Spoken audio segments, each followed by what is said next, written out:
मैं हूं आपके साथ शांतनु त्रिपाठी। बुलेटिन की शुरुआत करेंगे। दिल्ली में बीजेपी की दमदार एंट्री हो चुकी है और 27 साल का बनवास समाप्त करते हुए भारतीय जनता पार्टी ने दिल्ली में अपना परचम लहरा दिया है। वहीं दिल्ली में बीजेपी की जीत के बाद मुख्यमंत्री पुष्कर सिंह धामी ने जीत की बधाई दी और उनके अनुसार दिल्ली में बीजेपी की जीत पीएम मोदी की गारंटी की जीत है।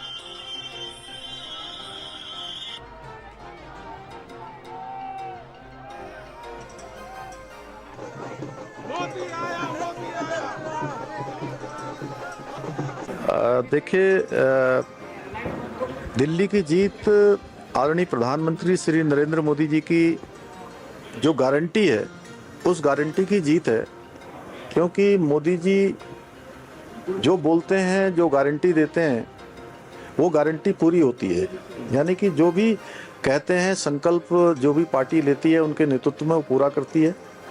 और दिल्ली की जनता ने 27 सालों के बाद गैर भाजपाई जो सरकारें थी उनकी विदाई की है और पिछले 10 सालों से जो आपदा की सरकार थी, जिन्होंने दिल्ली के वैभव को बहुत न्यून स्तर पर ले जाने का काम किया, उससे दिल्ली को मुक्ति मिली है। दिल्ली के अंदर जिस प्रकार से छद्म राजनीति की गई, जनता को छला गया, उसका परिणाम आम आदमी पार्टी को आज देखने को मिला है। बीजेपी के विरोध में एक गठबंधन बनाकर लड़ना, फिर गठबंधन से अलग होना, इस बात पर प्रसिद्ध कि सत्ता ही उन लोगों के लिए महत्वपूर्ण थी, क्षेत्र का विकास नहीं था। आज दिल्ली की जनता ने इस प्रकार जनादेश दिया है। मैं दिल्ली की जनता के प्रति आभार व्यक्त करता हूँ। नरेंद्र भाई मोदी जी के जो 17 योजनाएं जो एक आम गरीब आदमी के लिए, उसके अंतिम पंक्ति में खड़े व्यक्ति के लिए, डेवलपमेंट के लिए है, उनको वो लोग लेना चाहते थे और राष्ट्रवाद के साथ खड़ा होना चाहते थे और नरेंद्र भाई मोदी जी के साथ खड़े होकर के डबल इंजन को बनाना चाहते थे और उन्होंने डबल इंजन को बनाने का काम किया है। और इसलिए केजरीवाल को तो हार नहीं था। आम आदमी पार्टी का अब अस्तित्व तो खत्म हो जाएगा धीरे धीरे सभी जगह से।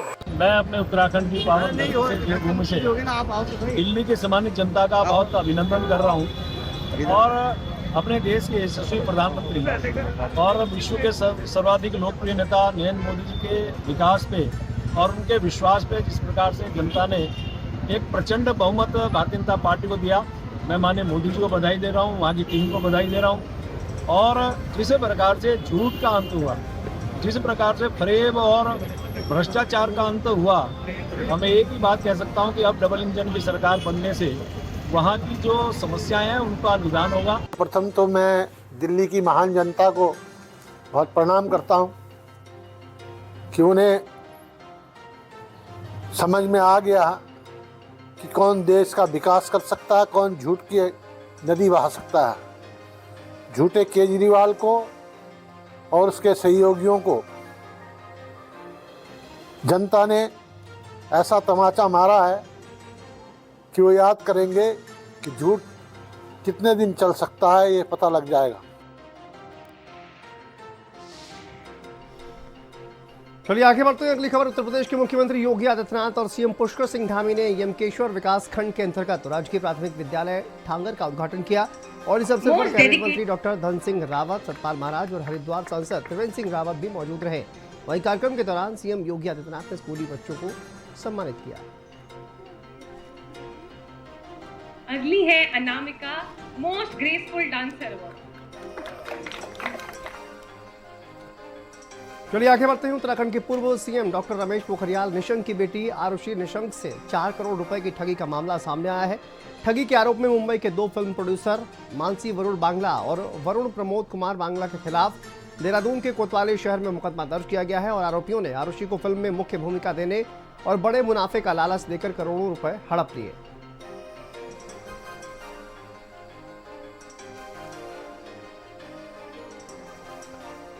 और इसी खबर पर हमारे साथ उत्तराखंड ब्यूरो चीफ पंकज पवार जुड़ गए हैं। पंकज, किस तरह से ये ठगी की गई है और क्या कार्रवाई अभी की जा रही है?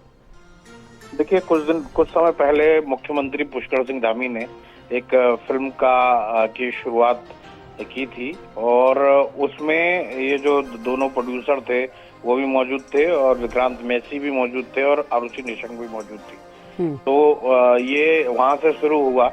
उसमें ये कहा जा रहा है कि आरुषि निशंक से ये कहा गया था कि आपको फिल्म में जो है वो मुख्य भूमिका दी जाएगी और इसके अलावा आप जितना पैसा लगाएंगी उसके हिसाब से आपको रिटर्न भी उतना ही मिलेगा। लेकिन अब मुझे लगता है कि दोनों के बीच में बातचीत नहीं बन पाई होगी, तो उसके बाद रमेश पोखरियाल निशंक की जो बेटी हैं आरुषि निशंक, उनके द्वारा कोतवाली में मुकदमा दर्ज कराया गया है। उनके अनुसार 2 करोड़ रुपए उन्होंने पहले दिए थे, फिर 1-1 करोड़ रुपए बाद में दिए गए उनके द्वारा। और अब किसी भी तरीके से और ना उनको उसमें उनसे बातचीत की जा रही है और ना ही उनके पैसा कैसे रिटर्न होगा इसके बारे में बताया जा रहा है। तो इसको देखते हुए उन्होंने धोखाधड़ी का मुकदमा दर्ज कराया है। अब विवेचना की जाएगी इस पूरे मामले में, पुलिस का कहना है, और जल्द ही क्या इस पे आगे फॉरवर्ड होगा वो भी जानकारी देगी पुलिस जी। ठीक है, बहुत शुक्रिया आपका पंकज इस तमाम जानकारी के लिए। चलिए आगे बढ़ते हैं। बीते दिन नगर निकाय चुनाव में पार्षदों की जीत पर बधाई देने के लिए कांग्रेस कार्यालय में बैठक बुलाई गई थी और इस बैठक में कई कांग्रेस कार्यकर्ताओं ने पार्षद पद के लिए शीर्ष नेतृत्व पर टिकट बेचने का आरोप लगाकर जमकर हंगामा किया और पार्टी के बड़े नेताओं की संलिप्तता भी बताई, जिस पर प्रदेश अध्यक्ष करण महारा ने कहा कि पैसे लेकर टिकट बेचने का आरोप लगाने वाला व्यक्ति पहले इस बात का प्रमाण दे, नहीं तो मिथ्या आरोप लगाने वाले के खिलाफ कानूनी कार्रवाई की जाएगी।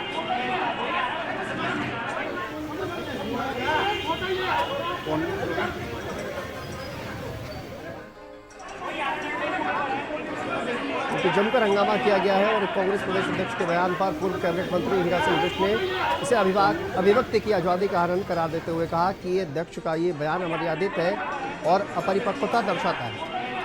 हाँ, ये बात थोड़ा संगठन के बीच में, चर्चा के बीच में, विश्लेषण के बीच में उचित नहीं है, लगता नहीं।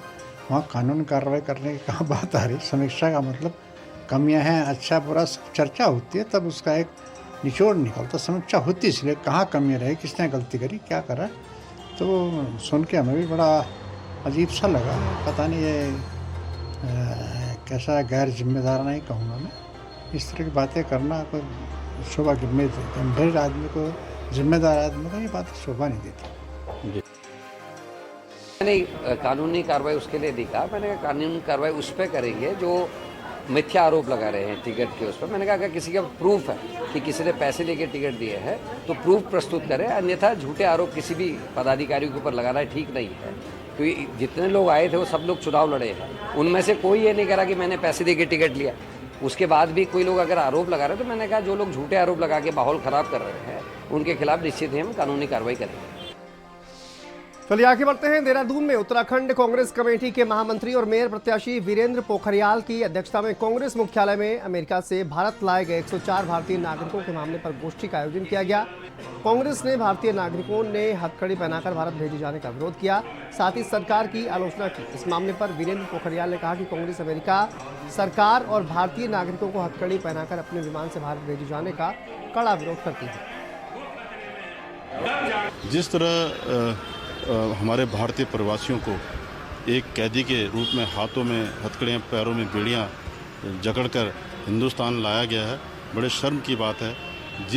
मोदी जिस तरह ट्रंप की दोस्ती का हवाला देते हुए और ट्रंप को जिताने के लिए उन्होंने पूरा जो है अपना भरपूर प्रयास भी किया, और जिस तरह ट्रंप के जीतने पर भाजपा द्वारा हवन और पूजाएं कराई गई, बड़े शर्म की बात है। आज हमारे जो भारतीय प्रवासी हैं उनको एक कैदी के रूप में हिंदुस्तान लाया गया है। चलिए आगे बढ़ते हैं। उत्तराखंड में भारतीय जनता पार्टी के संगठनात्मक चुनाव होने हैं जो निकाय चुनावों की वजह से टल गए थे, लेकिन अब जल्द ही राज्य में भाजपा के नए पदाधिकारियों की नियुक्ति हो जाएगी। संगठनात्मक चुनावों के बारे में मीडिया से बातचीत करते हुए उत्तराखंड भाजपा के प्रदेश महामंत्री आदित्य कोठारी ने कहा कि निकाय चुनावों की वजह से संगठन के चुनाव में देरी हुई है। इसके लिए 9 फरवरी को देहरादून में संगठन की कार्यशाला रखी गई है, जिसमें भाजपा प्रदेश अध्यक्ष महेंद्र भट्ट, मुख्यमंत्री पुष्कर सिंह धामी के साथ सहप्रभारी रेखा वर्मा भी मौजूद रहेंगी। संगठन पर्व के तहत पार्टी के संगठनात्मक चुनाव स्थानीय निकाय चुनाव के कारण से कुछ समय के लिए स्थगित किए गए थे और 25 जनवरी को स्थानीय निकाय चुनाव संपन्न हो गए।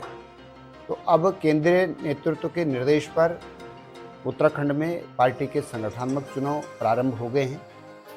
इसके लिए पार्टी ने प्रत्येक विधानसभा के लिए 3-3 पर्यवेक्षकों की नियुक्ति की है।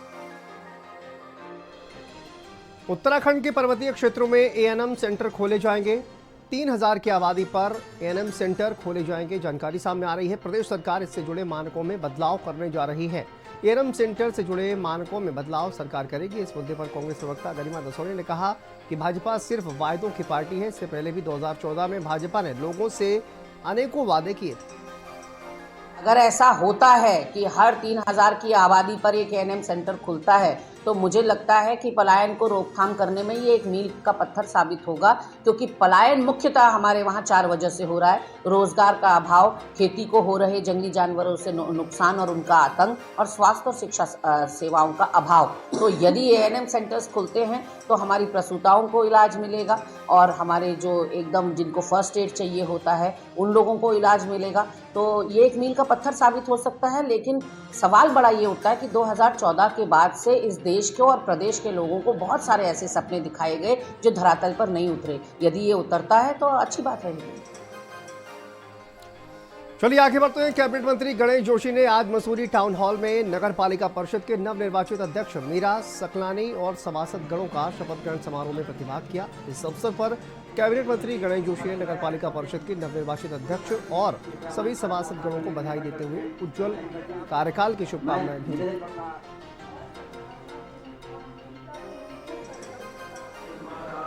सबसे पहले मैं मसूरी की महान जनता का आभार व्यक्त करता हूं, जो हमने मसूरी की जनता से चुनाव में निवेदन किया था कि दिल्ली में हमारी सरकार है, प्रदेश में हमारी सरकार है, मसूरी के विकास के लिए ट्रिपल इंजन की सरकार होना बहुत जरूरी है। और जनता पिछले वोट से त्रस्त थी, जनता बदलाव चाहती थी और जनता ने विश्वास के साथ यहाँ की बागडोर मीरा सकलानी जी को दी है। वहीं अधिकांश हमारे समर्थित सभासद जीत कर आए हैं। अब जनता के भरोसे पर खरा उतरना ये हमारी जिम्मेदारी है।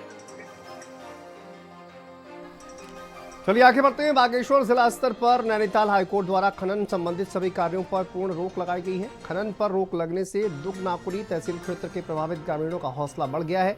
बागेश्वर में खनन कार्य बंद होने के बाद स्थानीय ग्रामीणों ने खदानों में हुए हादसों को खुलकर सार्वजनिक रूप से बोलना भी शुरू कर दिया है।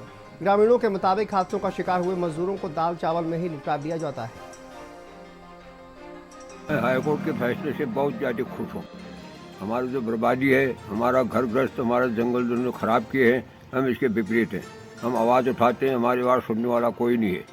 अभी घर में सब बुढ़े बड्ढे रह रहे हैं यहाँ, और ये उनको मारना चाहते हैं। हजारों पेड़ जंगल हमने सरकार लगाओ कर रही है, हमारे लगे हुए पेड़ों को ख़त्म कर रहे हैं और उन्होंने पूरे जंगल ख़त्म कर दिए। बाँस, फलान और अखरोट, उसमें माल्टा, नींबू, हमारे सब पेड़ हैं और उनका कोई रखवाला नहीं है। ये हमसे करेंगे तो कुछ हम कहाँ जाएंगे यहाँ से। और इतनी बर्बादी इसी इलाके में। एक टोक था गांव, आज इसमें कोई कह नहीं सकता है कि इसमें कोई गांव था। वो आज गांव नक्शे में रह गया, ज़मीन में कुछ नहीं है। सर, हम न्यायालय हाईकोर्ट के फैसले का स्वागत करते हैं और ये दिल से धन्यवाद भी करते हैं माननीय न्यायालय ने जो उस फैसले का जो संज्ञान में लेते हुए जो हमारे क्षेत्र कांडा बागेश्वर की जो बर्बादी का आलम है, जो गांव के गांव उजड़ चुके हैं, गांव के गांव समाप्त हो चुके हैं, जंगल समाप्त हो चुके हैं, हमारे जो है वन पंचायत है, जिला पंचायत है, जो रोड समाप्त हो चुकी हैं। खनन माफियाओं ने जगह जगह मशीनें डाल के जो है वो लोगों के घरों में दरारें आ गई हैं। लोगों के घरों के टॉयलेट टूट चुके हैं, लोगों के घर के मकान बह गए हैं और रास्ते आने जाने वाले बच्चों के रास्ते टूट चुके हैं। और इसी के साथ इस बुलेटिन में फिलहाल इतना ही। दीजिए इजाजत।